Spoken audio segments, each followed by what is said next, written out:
Charles here from Backroads Living. Welcome. In today's video, we're going to be revisiting Texas once again. There's so much going on there and so much we need to learn from this. So many things that's going to be continuing to happen over the next weeks and possibly even months. This storm that passed through there wreaked havoc, no doubt, for the couple or 3 days that it went through the actual state. But there's going to be long-reaching consequences from this storm that people are going to have to live through for some time. If you enjoy our channel, we'd ask that you subscribe to our channel and like our videos. Click that bell icon when it appears and you'll be notified of our videos as we upload them. We appreciate when you do that, and YouTube gives us more viewing time when that takes place. So thank you ahead of time for all you do for us. Now, this video, or not this video, but this article here says outages morph into outrage as Texas slapped with mind-blowing power bills. The rolling blackouts that plunged up to 15 million Texans into darkness amid a historic cold snap are diminishing by the end of the week. About 188,000 customers were without power in the state on Friday morning. Days after power prices jumped from $50 per megawatt to more than $9,000 per megawatt, the horror stories pour in for those who had power this week during the grid chaos, as they are mind-boggling how their energy bills skyrocketed. If you remember, if you haven't watched it, you might want to go back and watch it. We've posted a couple of videos already about Texas and some of the things that were going on. And in one of them, we mentioned the kilowatt hours of energy going from $30 to $50 to $9,000 per hour for kilowatt energy. And that was just mind-boggling to think that the prices could raise that much. And in the back of our minds, we really don't want to believe it. But when we see it in black and white like this, and we have to accept it for truth. And I would have never thought we would see anything like this ever from a power company to charge rates like this for energy for people to keep their electricity on. But it says here that says none of the horrifying power bill stories below should be a shock, as we described to readers in the piece titled "Power Bills to the Moon: Chaos, Shock as Electricity Prices Across the U.S. Explode," that this would happen. The folks here at Zero Hedge had written an article about this before. We talked about it in our other article, how that electricity prices were going to be just crazy high because of this storm for people that was able to maintain their electricity through the storm. And it's just wild crazy as we read this. It says Texans who were on a variable or index plans with power companies are only now reporting their bills have jumped hundreds of dollars, if not thousands of dollars for the month. Royce Pierce told Newsweek he owes electric company Griddy $8,162.73 for his electricity usage this month. He said that's a massive increase from his usual $387 a month bill. That's crazy. Those prices are crazy. Went from an average of just under $400 to just over $8,000 for the month. To look at that, it just seems that that's impossible, but it's facts. It's just facts. He said it's not a great feeling knowing that there is a looming bill there that we just can't afford. And I understand that. If Sandy and I got an $8,000 electric bill, they'd just have to cut our electric off for the year, I guess, till we were able to maybe try to catch it up in a year's time. I don't know. It'd be a difficult thing to do. Said Pierce was one of the lucky ones who maintained power through the entire grid crisis, but it came at a steep cost. Even though he was able to maintain electricity and heat in his home, keep his water pipes from bursting, it's cost him $8,000. But in the long run, it could have cost him way more than that had his water lines frozen, busted. And we're going to talk about that in just a minute. It says nothing we can do now. This is already an insane thing, and I don't care about the money when it comes to people's health. adding that if the virus pandemic hadn't affected his work, he would have been able to take care of this. And there's more and more of these down through here. Right here it says that this fellow said mine's over $1,000. Not sure how. 700 square foot apartment. I've been keeping it at 60 degrees. $1,000 for the month. Here's another couple. They said when your electric company tells you to switch, but there has been a hold on switching for over a week now, using as little as possible, 1,300 square foot house, and this is my bill. How is this fair? I only paid $1,200 for the whole year in 2020, and their bill for the month is $3,801.16. So when we look at this stuff, and here's another one, Ty Williams, said his average electric bill is about $660 a month. He said he now stands at $17,000 for the month of February. This is just crazy. I'm telling you, this is crazy. And everybody that had electricity in Texas throughout this storm like this, they're going to be out that kind of money to pay their electric bills. This electric just went crazy. Like from $30 to $50 a kilowatt hour to $9,000 a kilowatt hour. So folks that were paying just pennies an hour to use electricity went from pennies an hour to dollars an hour to use electricity. So there's long-reaching problems and debt for folks in Texas who had power to remain on. And for those who lost power, there's going to be a lot more far-reaching consequences for that. It says the power comes back on in most Texas, but other problems pile up. Now, there's things that you can do as a prepper to prepare for situations and prepare for emergencies. And then there are just things that happen that are beyond anybody's prepping abilities. And we're going to talk about that right here in these next 2 or 3 feeds I show y'all online here. And it's when water freezes. Now folks, if the power goes out at your place, even if you've got even if you've got a backup source of heat of some kind in the house,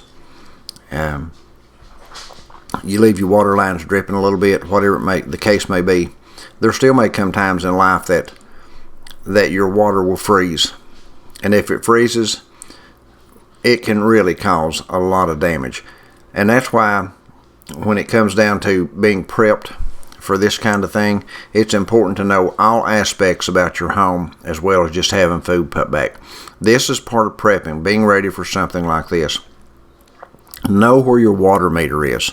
Know how to turn it on and how to turn it off. If you think your water's going to freeze, if you've lost heat and you don't have a secondary backup source of heat, and you know how to turn the water to your apartment, to your house, to your whatever it might be, if you know how to turn it off, then please turn the water off to your place. Run your water till your water lines are drained. Catch it all in buckets. Put it in your bathtub, whatever it may be. But drain your water lines if you possibly can, because if you don't, you're going to cause yourself possibly thousands and thousands of dollars in water damage. It says here that while power has been restored for millions of Texans who have been without in the bitter cold, the nightmare of the devastating winter storm isn't over. Millions don't have safe water at home, and residents looking for groceries or bottled water say they arrive to stores with bare shelves and long lines. I've been looking at this this evening. The shelves in Walmart's, the shelves in the Kroger's, the shelves in all these grocery stores throughout Texas. The shelves are bare. No food on them anywhere to be found. The water's gone. The food's gone. The groceries are all gone. And the lines are enormous. People standing out in freezing, frigid, cold weather just trying to, in hopes that they might be able to get into a store somewhere with a loaf of bread left in it, or a morsel of meat of some kind left in it. This is why it's so important we talk about this and talk about this and talk about this. I'm so thankful that we have folks who have subscribed to our channel since last spring when we first started, that live in Texas, who have sent me messages and who have commented on our videos that we posted that, hey, we live here in Texas, but we're okay. We were prepped. We were ready for the storm. We've got water put back. We've got wool blankets put back. We've got camp stoves put back. We've got this put back. We've got that put back. And we were ready when this thing hit. We don't have any heat in the house, but we were ready, and we're not going to go hungry, and we're not going to get overly cold. That means everything. You got to be ready, folks, for times like this. I did a video a while back that said that disasters just don't care. They don't care about you. They don't care how much money you've got. They don't care how poor you are, how rich you are. They don't care what kind of house you live in or what kind of vehicle you drive. Disasters don't care about that. They just happen. And when they happen, if you're not ready, then it causes you to suffer. But I wanted to share some photos with you today in this video as to kind of what's going on in Texas, even after the storm has passed by. This was yesterday on the 18th. You can see the water spilling over here in this apartment complex. This is water running right out of the complex here where the water lines had frozen, and it had started to warm up just a little bit, and they thawed out, and that's what's happening right now. And it's happening all over Texas. People are going to lose their homes. They're going to have their ceilings busted out. They're going to have their floors rotted. They're going to have to replace walls and ceilings and just everything in the world. They're going to be out. Listen, Texans are going to be out thousands upon thousands upon thousands and tens of thousands of dollars, not just because of the snow, but because of the water. They're under boil water advisories in most of Texas right now. Thousands or millions of people are under a boil water advisory. But the folks who follow this channel, they have water put back. They don't have to boil their water because they've got water sitting in their kitchens right now that they can drink, that they can heat over their camp stoves or whatever it is they may use, whether it be a fondue or whatever it may be that they're using. They can have hot food. They can have, water to drink and coffee to drink. So thank God for that. I'm glad you guys listened and were ready for this thing when it happened. Right here, as we go down this page, I wanted to show you some more of this stuff. Right here is a Walmart, I think it was, the grocery store. Look back through there. Everything empty in there back through there. Let me make this larger for you.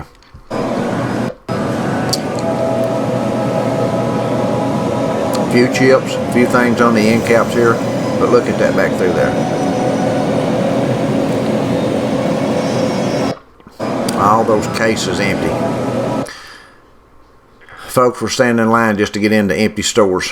They waited for hours to get into stores, and then when they got in, they found the stores empty, just like right here. 15 items are allowed at the checkout. Over 4 million people are still without power. That was posted on the 16th or 17th. 17th, I guess. But, folks, this thing isn't over for the people in Texas.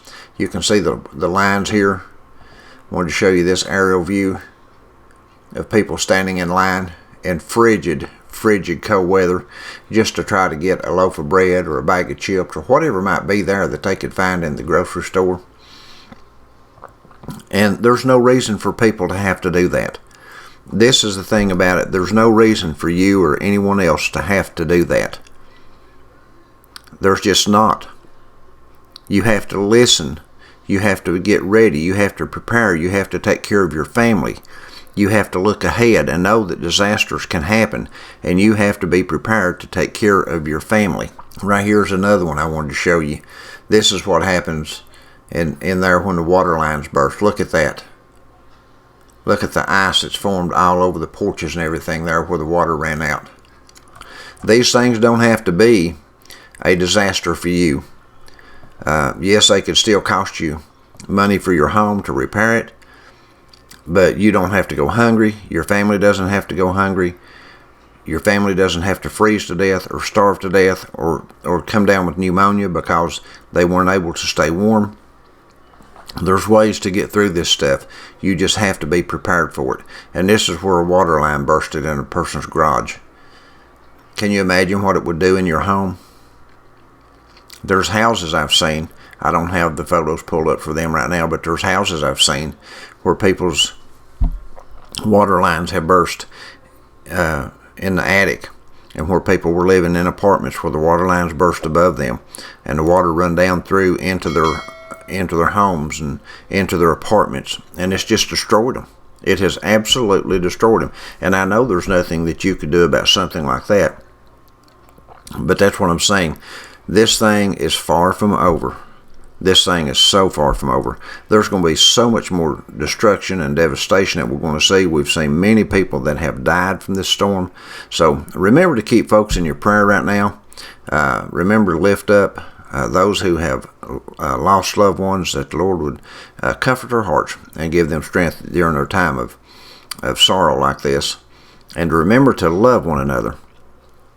Folks, remember to look in on the sick and the afflicted. Remember to look in on the elderly. Remember to look in on them who are living alone, whether they look like they're divorcees or widows or whoever it may be, and you see kids in the home and it's a woman by herself. Look in on them. Make sure they're okay. Make sure the kids have got food to eat. Lend a helping hand where you can when things like this are going on. Okay, so God bless you all. We're going to jump over here and we'll catch you guys in the next video.